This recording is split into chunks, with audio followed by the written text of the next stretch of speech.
Thanks a lot to all those who used their golden tickets to vote for BW. Chapter 250, 3V's Hundreds, Part 2. A few hours before Kang Rong's villa was attacked, west side of North Camp. Inside the two-story building, where Bai Zemin's group temporarily resided, 6 people looked at the 12 ice statues with different emotions. I wonder if this guy would have spoken if he knew that, at the end of the day, he would end up becoming an ice cube anyway. Nangong Yi looked at the slender punk's terrified face and analyzed indifferently. Regardless of that, this kind of trash is better off in the nether world than in this world. Nangong Linkson mocked mercilessly. This punk didn't have the courage to go out and kill zombies, but he has the courage to bully those weaker ones and make the already difficult life of the survivors even more miserable. Each person harvests what they sowed, and this guy has only just gathered what he himself planted. In fact, the slender punk was frozen to death by Shangyu and Bingzu after he finished telling everything he knew in the hope that they would let him go. Some people may think that such an act was cruel, unfair, or treacherous, but from the point of view of Bai Zemin and the rest, what they did was to take out the trash. The world was already in such a precarious situation, and humanity could be annihilated if they made a single misstep. Still, there were people who, instead of thinking or fighting the real enemy, wasted their time bullying and intimidating those who had no power. Who knows how many people were harmed by these people? Who knows how many died or how many women were abused by this kind of scum? Nangong Yi, Nangong Linkson, Shangyuan Bingzu, and Bai Zemin did not feel any compassion for such monstrosity. Yifang looked at the 12 ice statues with an extremely complicated expression. Although she had seen people die in front of her eyes several times, death was something she simply could not get used to, and preferred never to do so. She felt that she might lose her humanity if such a thing ever happened. As for Xiangfeng, she did not look scared at all. On the contrary, she looked at Shangyuan Bingzu as if she were her new idol and occasionally asked her a question or two. The naive girl would sometimes even point her little finger and try to imitate Shangyuan Bingzu as if she wanted to throw gusts of icy wind. In the end, everything turned out as we expected. Bai Zemin looked at Shangyuan Bingzu and shrugged his shoulders. Right, she nodded in agreement. In fact, the appearance of the 12 threatening hooligans happened because the police officer who had followed them here took the liberty of having a chat with one of the local gangs to study the situation. In the North Camp, there were many gangs, and among these gangs, a few were secretly supported by members of the government or people with certain acquisitive power. By using these gangs, they were able to profit from the bad part of the base as well as profit from the good part. This was precisely why that police officer did not dare to make a big move, and it was also why the 12 hooligans did not do anything too drastic to prevent their gang from getting into big problems with a powerful person. Unfortunately for these people, the group of 12 hooligans, who were meant to be scouts, were eliminated even before they could properly introduce themselves. As for what kind of reaction the base would have, Bai Zemin had no way of knowing since each mind was a world apart. However, it is safe to assume that this will not end here. Bai Zemin took a step forward and approached the statues as he calmly said, "I guess we'll have to speed things up." After all, he didn't like problems that could be avoided before they happened. Under everyone's gaze, Bai Zemin clenched his right fist slightly and casually punched forward. Bang! A mighty air bullet formed as a result of the power behind his casual fist, and the 12 statues were turned into ice dust. They simply disappeared completely, leaving nothing but fine, tiny fragments of frost that were soon swept away by the wind blowing in through the broken windows. Those survivors who were outside the building had naturally seen the 12 hooligans walking in. They all believed that the people inside would definitely meet a miserable fate, and some survivors even secretly gloated over the misfortunes of others. However, even after a long time, no sound could be heard. The bang and the shaking of the house frightened those curious onlookers who lurked nearby, causing them to flee into the distance while some yelled in terror, believing that someone had fired a gun. None of them wanted to die, so they wisely fled when they realized that if they died here, they had only themselves to blame for their stupidity. It was clear to these survivors that even if they died, they would not make big waves as they were of no importance to the high officials at the base. Unconsciously, Yifang swallowed deeply as she looked at the apparently thin young man in front of her. A single casual fist, and clearly without too much effort to launch, it was enough to turn 12 magic ice statues into a pile of dust. Even the bodies and blood were nowhere to be seen. Of course, the blood, flesh, and the entire body was already frozen in ice. Otherwise, no matter how strong Bai Zemin was, It was impossible for him to make a corpse disappear without a trace. Backslash backslash backslash. Soon time flew by, and a few hours later darkness descended. At night used to be the most dangerous time in the apocalypse. There were many reasons, but the main one was that, while humans could not see more than a couple of meters ahead, zombies were guided by a sense other than sight to reach their prey, while mutated beasts with a great sense of smelling could smell flesh from vast distances. Even powerful soul evolvers had their senses incredibly limited in the middle of the night, let alone normal people. While everyone was inside their homes with the doors firmly closed and the lights turned off to avoid attracting the attention of any wild beasts, a svelte silhouette crept through the night like a shadow. One moment it was in one place, but the next instant its body disappeared only to appear several yards away before vanishing again. The small silhouette charged towards the west side of the base without alerting anyone. In a matter of minutes, it had traveled several kilometers, crossed several streets, alleys, jumped over the roofs of some houses, and without anyone noticing, slipped into this dangerous area where the life and death of survivors occurred more often than it really seemed. Soon, the small silhouette reached a two-story building and paused momentarily outside to scan the surroundings before slipping into the courtyard as its body seemed to blend into the environment, and its presence seemed to disappear completely. Even if a survivor stood a step away, they would not be able to notice it. The courtyard that the small and svelte silhouette sneaked into was the courtyard where Bai Zemin's group currently resided. Chapter 251, 3v's Hundreds, Part 3. The small silhouette was very agile. Its movements were fluid as water sliding in the middle of the rocks, and it seemed that any obstruction could not stop it. With just a small jump and a few grabs, the silhouette reached the second-floor window of the building and looked through the opening. All that could be seen from the outside was darkness, and anyone would have trouble telling what the situation was like inside. However, the pupils of the small silhouette that had its entire face covered suddenly took on a strange pale green glow, and the darkness seemed to disappear before its eyes, revealing the interior of the room. However, the first thing the little silhouette saw made its pupils shrink to the maximum extent possible, because just 6 meters in front of it, a young man rested standing against the opposite wall and looked in its direction with a smile that was not a smile. The small silhouette reacted immediately like an experienced assassin.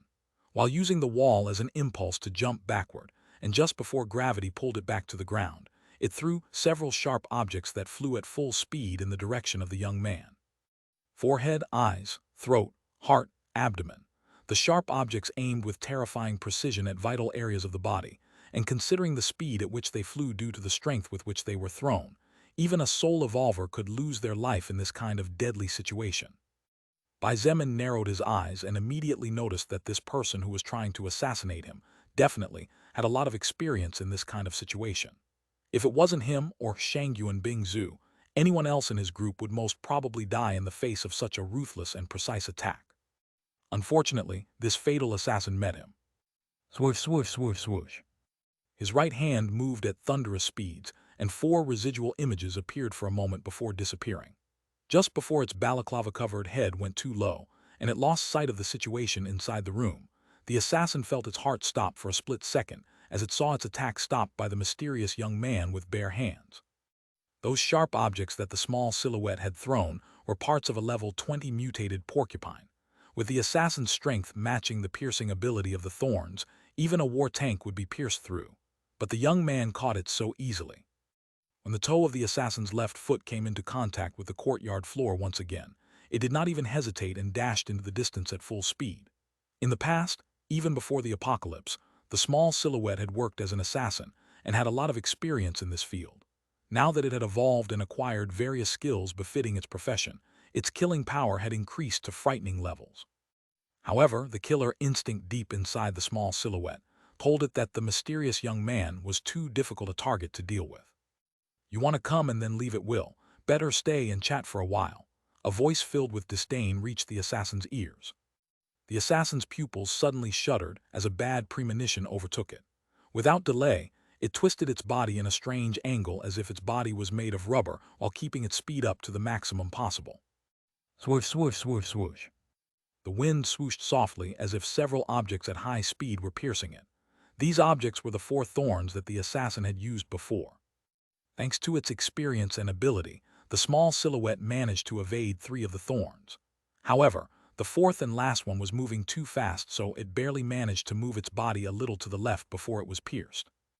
Uh, a low groan sounded in the middle of the dark night. An arrow of blood flew out from the assassin's shoulder after being pierced by the sharp and lethal thorn that entered through its back and exited through the front of its body. Such ability and such dreadful strength. The assassin was frightened. The other side was not only a powerful soul evolver, but also had a lot of experience with throwing weapons. Could it be that he was also an experienced assassin? Bai Zemin chased after the assassin and was also a bit surprised. With his skilled Special Forces soldier, he was very skilled with all kinds of weapons. Throwing weapons was one of them, even more, thanks to the skill throwing. Little did he expect that the assassin would actually manage to dodge his previous attack. Of course, if he wanted his enemy dead, he could have ended this fight much earlier. But unlike today's 12 gang members, this assassin would definitely have more useful information for him and his group. After all, having information was crucial considering that they were currently in enemy territory. Bai Zemin extended his hand forward, and the earth bracelet momentarily shimmered. In the next instant, a magic circle glowed right in front of the assassin, and the next moment, a large spike of magic earth shot up from the ground. The assassin was really capable, and the first instant the magic circle appeared it knew that its life was in danger. The worst thing was that if it jumped back to evade the magical attack, the assassin would run into the young man that was in pursuit and would quickly catch up. With no other options, no time to think too much, and with supernatural agility, the small silhouette jumped and turned its body in the air in such a way that its head was pointing towards the ground and its legs towards the sky. Just when Bai Zemin thought that the opponent was going to commit suicide, and the earth spike was millimeters away from piercing its head, the small silhouette pulled out a dagger from its waist and used the tip of the dagger to support the weight of its body on the tip of the magic earth spike. Making use of the momentum of the magic spike, the small silhouette leaped high into the sky and prepared to make use of its knowledge of the terrain to increase the distance between itself and the young man. It was only thanks to its knowledge of the base and the various alleyways that it had not yet been caught. Unfortunately, the instant the assassin jumped to avoid the magic earth spike and its feet left the ground, its fate had been sealed. Swoosh! The wind swooshed lightly once more, and as the small silhouette swooshed through the air, it saw out of the corner of its eye some sort of string flying in its direction. Just as it was about to use its dagger to cut the string, it suddenly realized that it could not move the shoulder that had been pierced earlier by the porcupine's thorn. The assassin did not understand what was happening as it could feel the blood in that area of its body limiting as much as possible the movements it could make normally. In that brief instant of shock, the string stuck to its chest, and to the assassin's horror when it tried to cut the string with the other hand, it was once again shocked to realize that in reality it was spider silk, and extremely strong. Even its dagger could not cut through. Bai Zemin inwardly scoffed as he saw the assassin's futile efforts. If the silk of the arachnid silk ring, a magic grade treasure, was so weak and easy to cut, then it would be the shame of all magic grade treasures. After limiting the assassin's movements, Bai Zemin forcefully pulled the silk back. The small silhouette, which was still in full flight, suddenly changed its direction and flew towards him at full speed. But the assassin was really professional. Realizing that this time it really couldn't run away, it did not hesitate and stabbed with its dagger towards the young man's head with all its strength. This strike not only contained the assassin's strength, but also contained the movement speed of its body after being thrown backward. You really won't shed your tears unless the Reaper appears before you, Bai Zemin coldly snorted. He stretched out his left hand and, under the stupefied gaze of the small silhouette, easily caught the dagger. One had to know that this dagger was no ordinary object. It was a strangely strong magic grade treasure. Just when the assassin felt its mind go blank after so many shocks, Bai Zemin caught the head of the small silhouette with his right hand. His palm covered a large part of the assassin's head as if he was an adult catching a small child. Bai Zemin turned his body while clinging to the assassin's head, and after turning 180 degrees, he threw his body harshly backward. Swoosh! A strange multicolored barrier appeared in the air, and with a thud, the assassin's body hit the energy barrier. Cough! The small silhouette involuntarily coughed up fresh blood. Because Bai Zemin's previous grip was too firm, the balaclava that healed its head completely no longer covered its face, therefore, the blood fell to the ground. The assassin also fell heavily to the ground and fainted on the spot. Slowly, the multicolored barrier disappeared, and the sound of slow footsteps could be heard amidst the darkness. Soon, the beautiful and graceful Nangong Lingxin appeared. Despite wearing baggy clothes, the curves of her body were visible to the naked eye, especially the front area. You really have no mercy regardless of gender. Nangong Lingxin chuckled softly as she looked at Bai Zemin with an amused smile. After riding 48 hours in the same vehicle, the two of them had talked quite a bit, so the confidence between them had increased a bit. At least, now they could joke occasionally without any problems. Bai Zemin did not know whether to laugh or cry when he heard Nangong Lingxin's comment. He walked over to the assassin's immobile body and squatted down. "This is something I didn't expect." Bai Zemin sighed softly. Although he was a little surprised, his voice was quite cold, indicating that he did not mind seeing that, in fact, the assassin turned out to be a young woman. Bai Zemin, with the help of Nangong Lingxin, took all the weapons away from the fainting assassin. Then, he casually threw her over his shoulder after binding her limbs. A few seconds later, Bai Zemin and Nangong Lingxin had disappeared into the darkness of the night once again. Backslash backslash backslash backslash backslash backslash backslash. Thanks a lot to all those who used their golden tickets to vote for BW. Chapter 252, 3V's Hundreds Part 4. Inside the room designed to be the living room of the two-story building that was devoid of practically any furniture, Bai Zemin, Shangyuan Bingzhu, Nangong Yi, and Nangong Lingxin were standing while looking at the unconscious person on the floor with her limbs restrained. The room was completely silent, the only exception being the cold wind coming through the broken windows of the building. While there was electricity in this particular building, the place did not even have a single light bulb. Therefore, to prevent being in the dark, Bai Zemin's group had no choice but to make a temporary fire using the wood from the kitchen counter. The group planned to move tonight in any case, so after capturing part of the base, they would no longer have to stay in this broken and run-down building.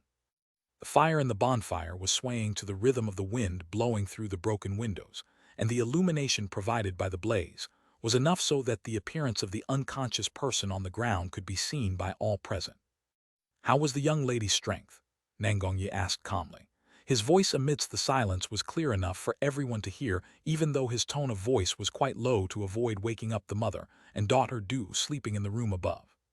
Shangyuan Bingzhu and Nangong Lingxin also looked at the one person who had confronted the assassin, waiting for his answer. Bai Zemin was silent for a moment before finally answering honestly. Her statistics didn't seem to be too surprising. Before the others could say anything, he continued. But her combat ability, her control over her body, the speed with which she could react, the choice of each move, and the elasticity with which she could move, everything was top-notch. Except for Shangyuan Bingzhu and me, not even Chen he would be able to survive 5 trades with this girl, as her skill with throwing weapons is so terrifying that even I have to be careful with. The three of them were shocked at Bai Zemin's words, especially Shangyuan Bingzhu. She looked at him with clear surprise in her clear eyes and asked, "She is definitely already a first-order existence, so she must be one of the strongest soul evolvers within this base. But it only took about 10 seconds from the time you detected her presence to the time you captured her alive. Are you sure you're not exaggerating a bit?" Bai Zemin shook his head and replied in a clear voice, "No, I'm not exaggerating in the slightest. Sure, if I wanted her to die, I could have easily killed her in the blink of an eye. But capturing her alive was far from easy. In fact, if she hadn't shown any hesitation in her final attack, even I might have found myself with a little headache and definitely would have been injured." "What?" Nangong Lingxin couldn't help but raise her voice as she looked at Bai Zemin in a state of utter shock. To her, Bai Zemin was simply the very representation of the god of humanity. Therefore, hearing his words came as a great shock to Nangong Lingxin. Forget Nangong Lingxin. The most shocked person present was undoubtedly Shangyuan Bingzhu. As one of the people who had walked the same path of survival as Bai Zemin from the first day the world completely changed, she had watched him grow up step by step and knew that he was a horrendously strong person. However, the girl who was passed out due to the hit she received could have hurt him. If it was a second-order beast, then Shangyuan Bingzhu would be able to accept it more easily. But even a group of a dozen first-order beasts could not injure him in the past. It should be even more impossible now that he had absorbed some of the second-order archaic bear's soul power. Bai Zemin naturally felt Shangyuan Bingzhu's look of disbelief and Nangong Lingxin's incredibly shocked gaze. He immediately understood their thoughts, so he smiled bitterly, and instead of explaining, pulled out a dagger from his waist. "That's..." Shangyuan Bingzhu looked at the dagger in confusion. The dagger was deep black with the engraving of a blood-red rose between the hilt and the edge of the blade. The shape of the blade was quite strange as it had several curves, and on the edge, one could see what appeared to be the vines and thorns of a rose. This dagger is a magic-grade treasure. It's the assassin's weapon. Bai Zemin sighed and handed the weapon to Shangyuan Bingzu. Look at that dagger and you will understand what I mean. Shangyuan Bingzu frowned slightly and looked at the dagger in her hand. She wished to know the weapon's information, and soon the messages began to flash in her retina. Death's Kiss, magic-grade treasure. When equipped, automatically increases the wearer's agility by 50 points and strength by 30 points. Crafted from orchid bacillate from the Zolian world. Extremely lethal and capable of piercing any armored vehicle on pre-apocalyptic Earth, as well as any defensive object of rank 2 and below. Once per day you can activate the unique skill Death's Kiss, increasing your critical hit probability by 50% during your next attack, and poisoning the enemy with a paralyzing effect for 1 second. After reading the information about the dagger in her hands, the coldness and indifference on Shangyuan Bingzu's face disappeared completely. This greatly surprised Nangong Yi and Nangong Lingxin, as this was the first time they had seen Shangyuan Bingzu show such a level of shock. As if she was in some sort of trance, she passed the dagger to Nangong Lingxin, who 5 seconds later had exactly the same reaction. Dying of curiosity, Nangong Yi did not wait for her younger sister to hand over the weapon, and instead grabbed it out of her hands as if he were an anxious little child instead of a 40-year-old adult. Nangong Yi, unlike the two women, sucked in a breath of cold air and unconsciously muttered, "Zolian world, another world." Although when the soul record appeared for the first time on Earth, everyone present already had their suspicions about the existence of other, more evolved worlds, this dagger called Death's Kiss confirmed it completely. This was different from scientific theories. This was total certainty. Moreover, the material from which Death's Kiss was crafted was a kind of metal so strong and powerful that even the soul record used it together with the remnant soul power of the fallen existence to shape this dagger. This also meant that, at the very least, that world was quite a bit more advanced than the current Earth. Shangyuan Bingzu could not help but worry. The Earth, it won't be invaded by other worlds, right? For the first time since Bai Zemin met her, this woman who always stood her ground revealed an expression of anxiety, worry, and her always confident and arrogant voice now contained some incertitude. Backslash, backslash, backslash, backslash, backslash, backslash, backslash. Thanks a lot to all those who use their golden tickets to vote for BW. Chapter 253, 3V's Hundreds, Part 5. Shangyuan Bingzu's concerns about another world invading Earth were not unreasonable, and thus the slight break in her character was understandable. Until now, even if everyone had their own theories and thoughts, they had never thought of such a possibility. No, rather than saying that they had not thought about it, perhaps it would be more correct to say that they were simply unwilling to think about such an event. Earth was already facing too many problems to count. Zombies, mutant beasts, goblins, and who knows if there were more fantasy species roaming around out there. Even humans themselves were not allies as a race, separating out of fear of each other and fear of seeing their personal property harmed. In Yanqing District alone, Bai Zemin's group had encountered many huge problems, and the life and death situations they had to deal with could not be counted as just one or two. Then, how dangerous would the rest of China be? And how about the rest of the world?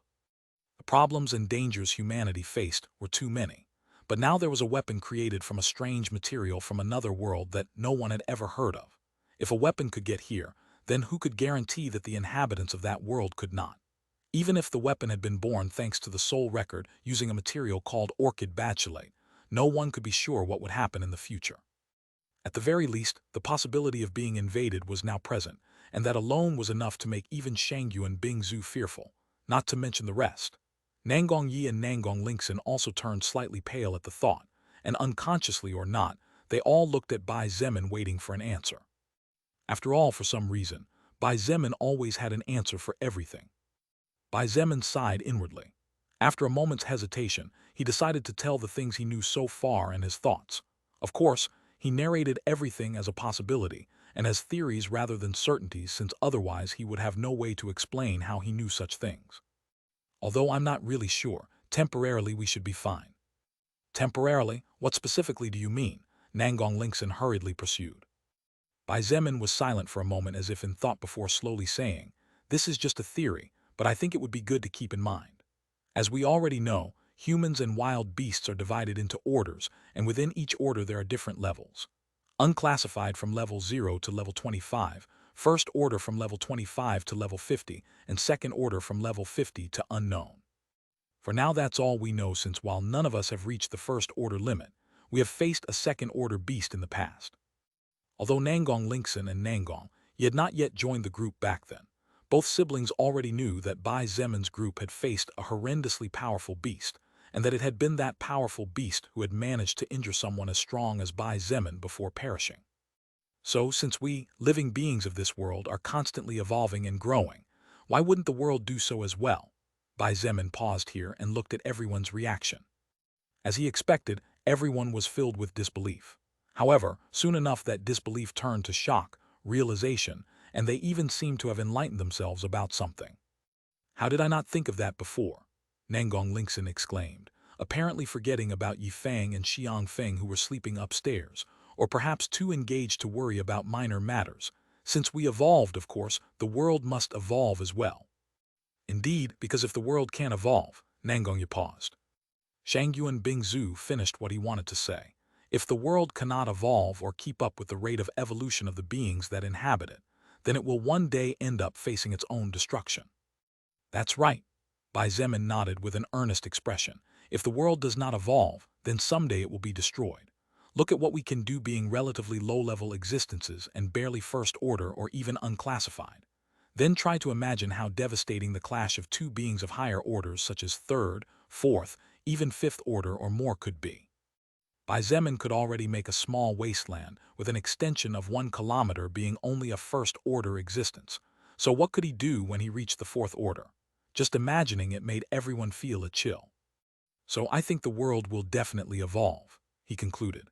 "I don't know when and I don't know how, but it will definitely evolve. As for what happens in each evolution of the world, there is no way to guess. We can only try to predict to adapt as soon as possible to the changes." In the end, what they as humans could do was limited. Whether or not Earth was invaded by other worlds was not something they could decide or avoid. The best they could do was prepare for the worst possible events so that they would be able to, at the very least, not be caught with their pants down. Seeing everyone's worried faces, Bai Zemin smiled slightly and said confidently, "But don't worry. Who knows how long it will have to be before this new world faces its first major change. By the time comes, we will be far more powerful. We will survive no matter what. Even if we have to wipe out myriads of enemies and races, we will definitely survive." Bai Zemin's words managed to ease the heavy mood in the group a bit.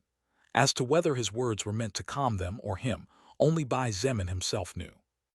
Now that the matter of a possible invasion had been slightly put aside, Nangong Linkson shook her head and decided to focus on another matter at hand.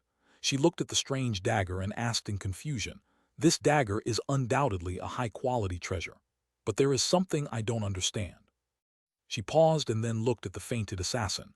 "Why didn't that girl activate the dagger's skill? I clearly saw how Bai Zemin caught the dagger with his bare hands.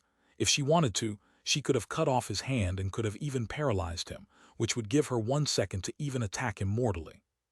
This was the doubt that everyone present had. As each of them picked up the dagger, they clearly felt that the skill Death's Kiss was still available to activate. So, why didn't the assassin activate this skill, since she probably knew that this would be her only option to run away? In fact, the reason why Bai Zemin did not wake up this killer girl by beating or breaking some of her limbs was because, at the last moment, he saw the hesitation in the girl's eyes. Otherwise, he would definitely not wait for his enemy to wake up comfortably. While everyone was immersed in their own inner thoughts, a small groan sounded amidst the crackling of the flames coming from the bonfire. The eyes of Bai Zemin and the others immediately focused on the silhouette lying on the floor. The person who had sneaked into the building and attempted to assassinate Bai Zemin was a young woman of about 23 years old. Her hair was as blonde in color as the clear rays of the sun. Her skin, free of imperfections to the naked eye, was pale and smooth to the touch. And her body, while not exceptionally developed, was definitely tempting enough to charm any healthy man. The young assassin's beauty was unlike that of any other woman Bai Zemin had met in the past. Her entire body seemed to exude some sort of strange aura that, in conjunction with her body, made her look like a beautiful rose waiting to be gathered by someone. However, as everyone knew,